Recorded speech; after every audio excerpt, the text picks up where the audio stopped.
Are you thinking about collecting Pokemon cards? Do you want to be the very best that no one ever was, but don't know where to start? Do you want to join the millions of pokepullers all around the world? Pokemon cards become massive over the years, from Logan Paul's Charizard necklace to Logic bidding over $250,000 on a shiny Zard. It's become practically a big pastime for many people, including myself. And you're thinking to yourself, yeah, I want to be down with the big boys. I want to pull some shiny Zards and Chonky Chews too, but maybe you just don't know where to start. Should I get a booster pack or a blister pack or an ETB? And what the heck does an ETB even mean? Well, fret not, fellow future pullers. I shall provide much of the needed information for you to get started on your brand new journey. Hi, my name is Slumz and welcome to SlumzofKanto. I started collecting and sharing my collection on YouTube and Twitch, and I've probably had the same questions that you guys are probably asking yourselves. So instead of going through countless forums and many Facebook groups like I once did, I decided to make a detailed video highlighting what to expect in this crazy exciting world of Pokemon TCG so that you can be on your way to getting some sweet pulls. And if this video was super helpful, give me a thumbs up, smash that subscribe button, punch that bell notification. And I'm also proud to announce my very first giveaway. I'm almost at 100 subscribers. So to celebrate this milestone, I'll be sending one lucky person a 3-pack blister from Evolving Skies. All you guys have to do is comment happy 100th down below, and the winner will be selected at random. So get to commenting and good luck to you all. Now, with further ado, let's get it poppin'. So, this video is going to be broken down into 5 key points consisting of do's, not do's, terminology, goal setting, long-term investments, etc. I should mention that this was the way I started my collection. And it could be different from how another person might start their collection. And hey, it's all good, baby. Treat this video as a loose guide on starting out from a total noob's perspective, such as myself. But if you love Pokemon and love Pokemon TCG, then this video should help guide you in the right direction. Which brings me to my very first point: goals. As I mentioned in the beginning of the video, Pokemon TCG collecting has reached record peak interest in the past couple of years and has brought along a whole new slew of collectors. And those collectors can range from people that have never really grown up with the Pokemon franchise and are now loving it themselves, sharing it with their significant others, sharing it with their kids, or people like myself that have been involved in the franchise since the late 90s, since it infected the young minds of kids and confused the fuck out of parents in America. This doesn't make sense. Are those things supposed to be animals or robots? What? I don't know, but I suddenly kind of want to own them all. In this jumble of Pokemon cards are many collectors with different niches specific to their collecting style. I've seen many collectors specifically only source out Zards, or maybe you are a Mewtwo fan and you want a binder full of those, or maybe you only collect specific types based on your favorite color. You could just be into vintage cards altogether and say to hell with the modern sets, or the complete opposite, despise anything pre-Wizards of the Coast and are only seeking the modern full art cards.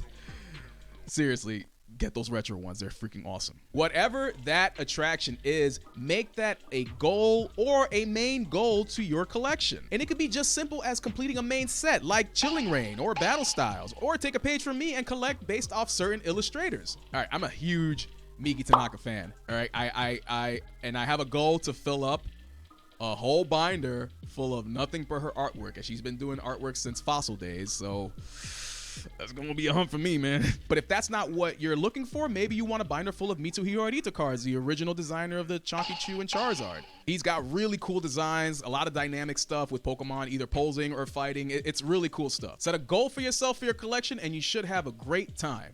And on that, we move on to the next point: your budget. Yeah, I know no one really didn't want to hear about this. Talking about the banks, talking about the budget, talking about the greenbacks, the ching ching. Before we go over what I think you should purchase, let's make a quick list with the names, products, and prices so that way you're not confused when you are making your decisions. So right off the bat, the first thing we have, the cheapest product on our list, is the single pack booster.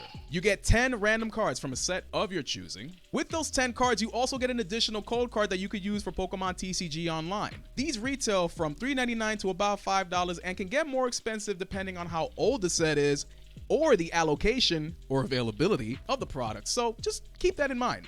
From there, we get the 1-pack blisters, which come with a booster pack, a promo card, and a flippable coin, and these retail for about $9.99, and you can pick these up at a supermarket or at a gas station, typically a place where you wouldn't really think about buying cards, but they just happen to be there. Most likely you'll be able to pick one of these up for yourself. Next up are the 3-pack blisters, which are a personal favorite of mine. So it's the same deal with the blister packs that I've mentioned before, but instead of 1 booster pack, you get 3, tripling your chances for some sweet, sweet pulls. These retail for about $15.99 MSRP, but I have seen these creep up to about $24.99 depending on the set and the value of the promo card itself. For example, Evolving Skies had 2 blister pack editions, one with an Umbreon, one with an Ice Cube. Guess which one is the most popular one? It's not Ice Cube.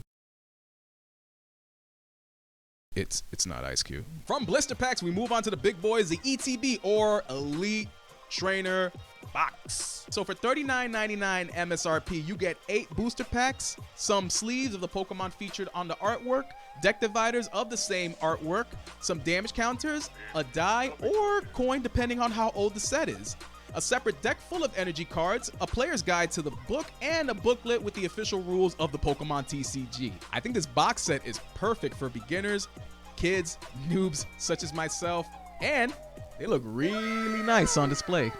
Now, again, something else to keep in mind, that $39.99 MSRP price is, again, suggested retail. With little supply and incredibly high demand, I've seen these boxes creep up to almost $65.99 to damn near $110 MSRP. So, for example, I purchased a Sylveon, Vaporeon, Iceon. Iceon. Dude, Iceon. You know these things. 90s my ass, right? For example, I purchased an Evolving Skies ETB for about $70 on Amazon.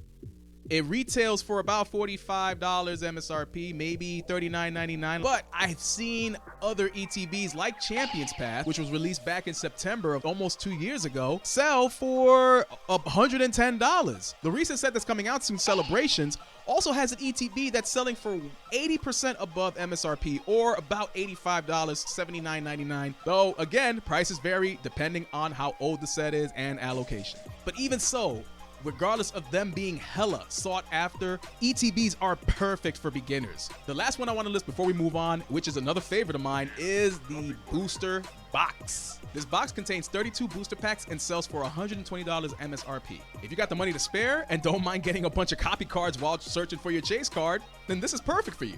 32 booster packs, 32 chance for some sweetness. All right, so I filled your brain up with Poke Dribble.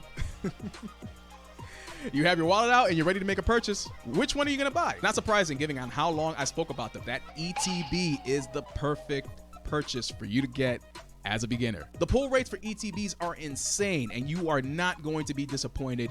You can very well get a chase card for even 1 ETB and then you don't have to get anything else. But again, the rest is up to you.